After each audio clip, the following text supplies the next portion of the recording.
Exodus chapter 28. Then bring near to you your brother Aaron and his sons with him, from among the Israelites, to serve me as priests. Aaron and Aaron's sons, Nadab and Abihu, Eleazar and Itamar. You shall make sacred vestments for the glorious adornment of your brother Aaron, and you shall speak to all who are skillful, whom I have endowed with skill, so that they make Aaron's vestments to consecrate him for my priesthood. These are the vestments that they shall make: a breastpiece, an ephod, a robe, a checkered tunic, a turban, and a sash. When they make these sacred vestments for your brother Aaron and his sons to serve me as priests, they shall use gold, blue, purple, and crimson yarns and fine linen. They shall make the ephod of gold, of blue, purple, and crimson yarns, and of fine twisted linen, skillfully worked. It shall have 2 shoulder pieces attached to its 2 edges, so that it may be joined together. The decorated band on it shall be of the same workmanship of materials, of gold, of blue, purple, and crimson yarns, and of fine twisted linen. You shall take 2 onyx stones and engrave on them the names of the sons of Israel, 6 of their names on the one stone, and the names of the remaining 6 on the other stone, in the order of their birth. As a gem cutter engraves signets, so you shall engrave the 2 stones with the names of the sons of Israel. You shall mount them in settings of gold filigree. You shall set the 2 stones on the shoulder pieces of the ephod, as stones of remembrance for the sons of Israel. And Aaron shall bear their names before the Lord on his 2 shoulders for remembrance. You shall make settings of gold filigree and 2 chains of pure gold, twisted like cords, and you shall attach the corded chains to the settings. You shall make a breastpiece of judgment in skilled work. You shall make it in the style of the ephod, of gold, of blue, purple, and crimson yarns, and of fine twisted linen you shall make it. It shall be square and doubled, a span in length and a span in width.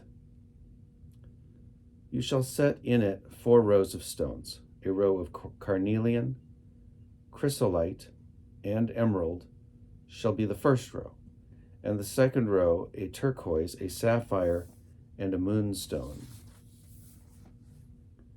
And the third row a jacinth, an agate, and an amethyst.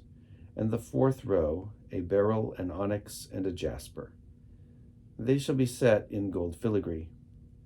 There shall be 12 stones with names corresponding to the names of the sons of Israel. They shall be like signets, each engraved with its name for the 12 tribes. You shall make for the breastpiece chains of pure gold, twisted like cords. And you shall make for the breastpiece 2 rings of gold, and put the 2 rings on the 2 edges of the breastpiece. You shall put the 2 cords of gold in the 2 rings at the edges of the breastpiece. The 2 ends of the cords you shall attach to the 2 settings, and so attach it in front to the shoulder pieces of the ephod. You shall make 2 rings of gold and put them at the 2 ends of the breastpiece, on its inside edge next to the ephod. You shall make 2 rings of gold and attach them in front to the lower parts of the 2 shoulder pieces of the ephod at its joining above the decorated band of the ephod. The breastpiece shall be bound by its rings to the rings of the ephod with a blue cord, so that it may lie on the decorated band of the ephod, and so that the breastpiece shall not come loose from the ephod. So Aaron shall bear the names of the sons of Israel in the breastpiece of judgment on his heart when he goes into the holy place for a continual remembrance before the Lord. In the breastpiece of judgment you shall put the Urim and the Thummim, and they shall be on Aaron's heart when he goes in before the Lord.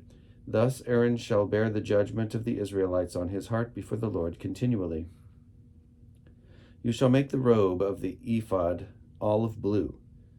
It shall have an opening for the head in the middle of it, with a woven binding around its edge, like the opening in a garment, so that it may not be torn.